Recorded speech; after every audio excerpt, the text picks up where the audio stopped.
Lise, on va visiter quel site précisément dans la ville magique? On va chez vous, dans votre jardin peut-être, le jardin botanique de la Villa Turet. C'est un centre de recherche scientifique en fait consacré à la botanique et à l'acclimatation. Le lieu existe depuis 1857. La villa est aujourd'hui gérée par l'INRA, l'Institut national de la recherche agronomique. Et on est en ligne ce matin avec Catherine Ducatillon, qui est botaniste et ingénieure de recherche à l'INRA. Bonjour Catherine. Bonjour. Alors, pour commencer, expliquez-nous l'histoire de ce lieu. La villa porte le nom de Gustave Turet, qui était un algologue et botaniste du 19e siècle. Oui, c'est un peu un testament, c'est-à-dire que le nom est une obligation légale, puisque le jardin botanique a fait l'objet d'une donation à l'État français. C'est pourquoi aujourd'hui il a été confié en gestion à l'INRA. Donc nous avons conservé le nom de son créateur, Gustave Turet. Et Gustave Turet était un grand scientifique, vous l'avez dit, il a fait des découvertes importantes sur les algues, notamment la reproduction sexuée qu'il a mise en évidence, mais pas seulement ça, et c'est un peu moins connu, parce que comme il a créé ce jardin pour son plaisir, mais aussi pour ses travaux de recherche, en fait c'était un laboratoire de recherche privé, en quelque sorte, qui fonctionnait sur fonds privés, et il s'intéressait à de multiples choses, et notamment bien sûr tout ce qui concerne les plantes. Un terrain de plusieurs hectares quand même, il faut imaginer. Oui, aujourd'hui, à l'époque c'était 5 hectares, donc aujourd'hui le jardin botanique mesure 3 hectares et demi. Les collections de plantes sont réduites à 3 hectares et demi, sachant que l'hectare et demi manquant en quelque sorte était réservé plutôt aux expérimentations et aux aspects un petit peu à la pépinière, vous voyez, aux aspects nécessaires pour la vie quotidienne. Alors combien d'arbres et d'arbustes on peut voir dans ce jardin? Ouf, alors là, des milliers. Voilà, beaucoup, disons que vous allez peut-être pouvoir compter à peu près 2000 arbres et arbustes, mais ça correspond à 1 millier d'espèces différentes. Donc ces arbres et arbustes représentent des espèces, c'est des petits échantillons des espèces telles qu'elles sont sauvages dans la nature. Donc vous l'avez dit tout à l'heure, c'est un jardin d'introduction et d'acclimatation.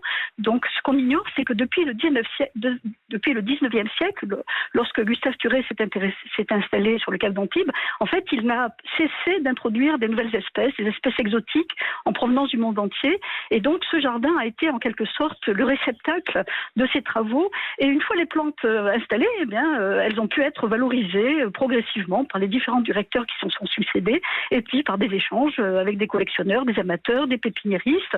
Et ce qu'on ignore parfois, c'est que ce jardin, ces collections, ont contribué finalement à nourrir les plantations urbaines du littoral de la Côte d'Azur et ont contribué finalement à fabriquer ce paysage unique qu'on connaît aujourd'hui avec ces palmiers, ces eucalyptus, ces mimosas et toutes ces plantes exotiques dont on oublie qu'elles sont lointaines.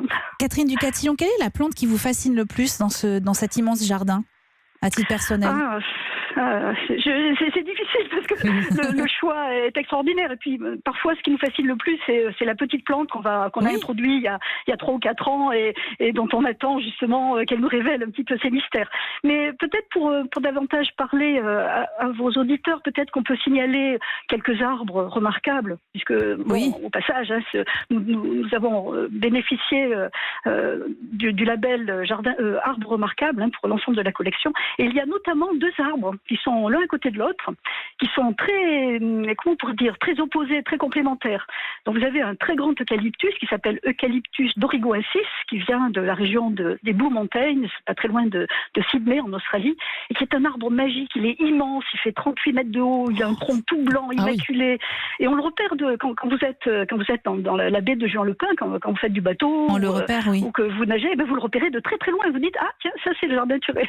Voilà, donc il y a ce très très grand eucalyptus magique au feuillage un petit peu transparent, puisque les eucalyptus ont souvent des feuilles qui pendent, donc ça rend la couronne un peu transparente. Et puis vous avez juste à côté un arbousier, donc pour vous c'est l'arbre à fraises, c'est un arbre qui est relativement commun dans notre végétation méditerranéenne, mais celui-ci a une particularité, c'est qu'il vient du bassin méditerranéen oriental, donc il vient plutôt de Crète, de Grèce, du Liban, et cet arbousier est énorme, il est très musculeux, il a un épiderme très doux, et il est d'un rouge vif, magnifique, qui contraste justement avec l'écorce blanche de l'eucalyptus dorigoensis à côté. Donc peut-être que c'est ceux-là qui sont un peu les arbres un peu fétiches de la Villa Turet. Vous en parlez avec tellement de passion qu'on a envie de venir vous voir. On a envie de venir vous voir. En fait, on va vous appeler tous les jours et vous nous ferez une plante par jour, Catherine. Il y en a 2000. Si vous voulez. Mais peut-être que le mieux, ça serait de venir les voir. Comment vous dire? Alors, c'est facile en fait, parce que le jardin est ouvert ouvert de 8h à 18h en ce moment, tous les jours. Et la visite individuelle est libre et gratuite. Donc vous voyez que c'est extrêmement facile de venir, sauf qu'il est fermé le samedi et le dimanche, parce que comme vous l'avez dit, c'est dirigé par l'INRA, Institut national de recherche agronomique. C'est votre week-end. Et donc nous, on est là en fait surtout pour travailler au niveau scientifique et pas trop pour accueillir le public, même si nous avons des partenaires qui nous y aident. Merci infiniment Catherine Ducatillon d'avoir été en direct avec nous ce matin sur Europe 1. C'était passionnant. Je rappelle que vous êtes botaniste et ingénieur de recherche à l'INRA. Toutes les infos sont à retrouver sur le site d'Europe 1. Élise, vous postez tout ça évidemment sur votre compte Twitter avec le hashtag Europe 1.